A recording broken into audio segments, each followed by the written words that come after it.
l'imaginaire arthurien. Cette exposition, Brocéliande ou l'obscur des forêts, qu'on accueille là jusqu'à la fin du mois de février. On a eu cette idée en fait de s'associer pour mettre en place cette exposition, pour proposer en fait aux visiteurs cette exposition, puisqu'en cette période de fermeture du château de Compère, c'est vrai que les visiteurs qui viennent ici nous parlent souvent du centre de l'imaginaire arthurien, mais malheureusement comme c'est fermé, on ne peut pas les envoyer visiter le château, quoi. Donc on s'est dit, pour la période des vacances de février, c'est peut-être une bonne idée de proposer aux visiteurs cette exposition.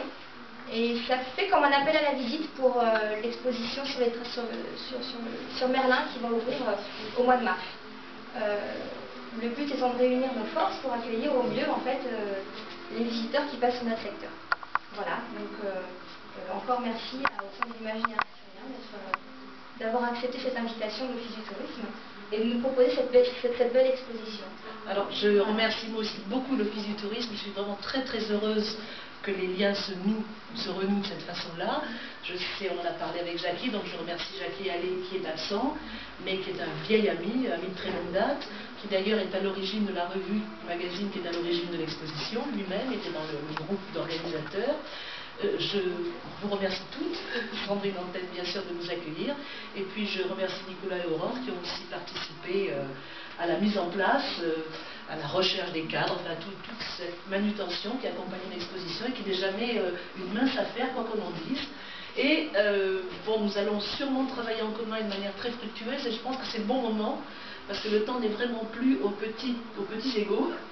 Si on veut survivre et se débattre, il faut vraiment qu'on le fasse collectivement et les coups bien serrés, quoi. Si notre région a quelque chose à dire, elle peut le dire par voie individuelle, mais ça sera encore mieux, je pense, de le dire en chœur. Donc nous travaillerons ensemble le plus possible.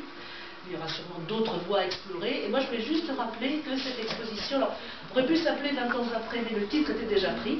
Et puis d'ailleurs, c'est 21 ans après. Et c'est là qu'on voit la puissance des images, et des belles images, et qu'on voit qu'elles ne vieillissent pas. Parce que c'est vrai que quand on nous a proposé une exposition ici, nous avons pensé à des choses plus récentes.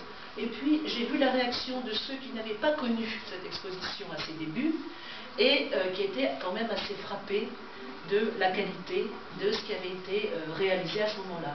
Alors cette exposition, eh bien, elle était en accompagnement d'une production des éditions Artus qui s'appelait Brocéliande ou l'obscur des forêts.